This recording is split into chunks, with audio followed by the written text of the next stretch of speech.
Trees are one of the nicest things you can have in a yard. They add beauty, they give you shade, and they help cool things down during those hot summer months. But they also come with their share of issues. From problems mowing the grass to twisting an ankle. And here's the real danger. If you deal with those roots the wrong way, you could kill your tree and end up with an even bigger disaster on your hands. In this video, I'm going to show you 3 of the best solutions to fix your tree root problems safely, without putting your tree, your mower, or yourself at risk. Let's get started.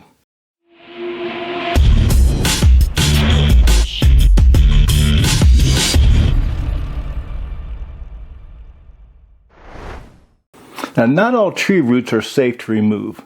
Making the wrong move can damage the tree and eventually cause it to fall. And I've seen this firsthand because years ago I worked for a tree trimming company and we dealt with this, so I've got some experience behind this. But there are some safe solutions, and I've personally used them on maples, oaks, pines, beech, hickories, you name it. These solutions will work for you. So step number 1, you need to assess the tree location. Where is the tree located? Is it near your home or a garage, a car, or maybe a shed? If it's mature and close to a structure, you don't want to risk weakening the tree. The goal is safety first, both for the tree and your property. Now, solution number 1 is to remove small roots safely. Small root plus far from the trunk equals okay to cut. So if it's a small size root and it's a good distance from the trunk of the tree on a mature tree, you can safely cut it. Now I'm talking about roots that are, let's say, this thickness or less. Anything bigger than this, and we've got to go to solution number 2. Now to cut this, you can use either a reciprocating saw or a hand saw, or if you want to use an axe, you can also use that, or a hatchet. But be sure when you remove the root, fill in the hole with dirt, sprinkle some grass seed on it, water it down. That way you don't leave another hazard behind. So solution number 2, shave down large roots near the tree. If the root is larger or closer to the tree, do not cut it completely. By doing this, you can possibly damage the tree or kill it. But you can shave it down, but never more than 1/4 of its thickness.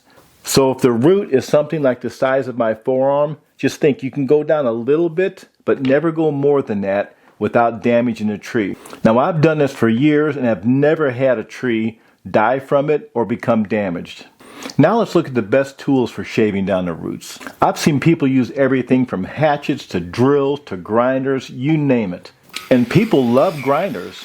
I've tried them, and believe me, they are not the best. They take a long time and they're dangerous to use, especially close to ground. So what way works better? I use a cheap electric or cordless hand planer. It's fast, it's safe, and it gets the job done cleanly. The one I use, it's an old electric hand plane, and I use this just for this type of work, for doing demo in a house or shaving down tree roots. That way I don't care if the blade gets dinged by a rock or something hard in the ground. But remember, always use caution and use 2 hands when you're shaving it down. Now, 2 big mistakes that you need to avoid. Number 1, don't use any type of a tar, a paint, or a sealant on a shaved root. It actually causes rot. This was very popular years ago, and you can't believe how many trees we had to cut down because they had rotted out because people put tar on the end of a branch that was cut or on roots that got chopped. And the second thing is, don't bury any roots in dirt. With certain species of trees, roots need air. That's why they come up to the surface. And covering them traps moisture and encourages disease and can kill the tree.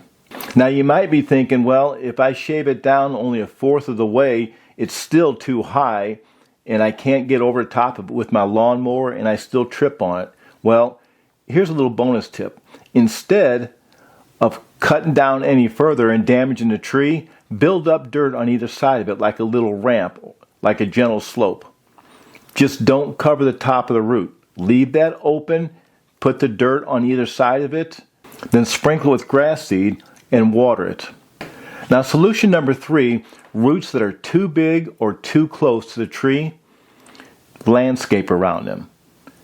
If it's too big to shave, it's time for landscaping. When roots are too thick or they're too high, don't cut them and don't shave them.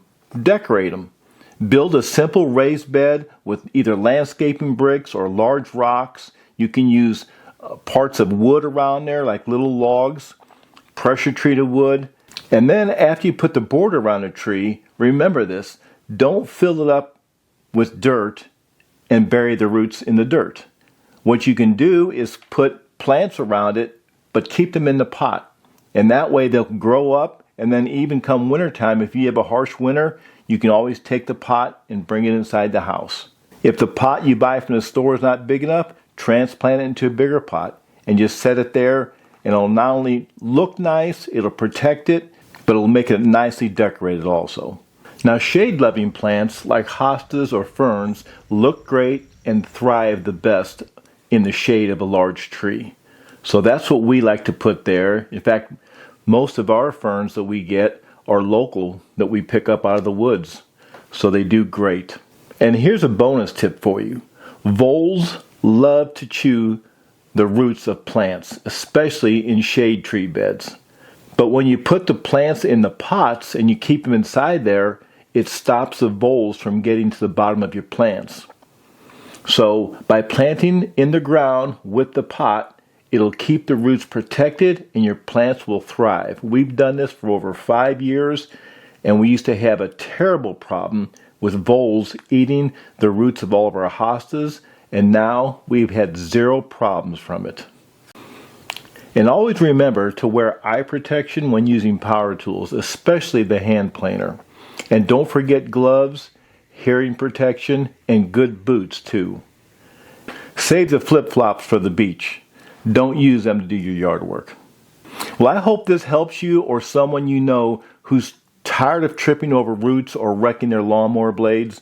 If you found this video helpful, give it a thumbs up, leave a comment down below with your tree root problems, and don't forget to subscribe and hit that bell notification. That way, every time I load up a new video, they'll notify you, and it might be just the video you need for the project you're working on or thinking about working on.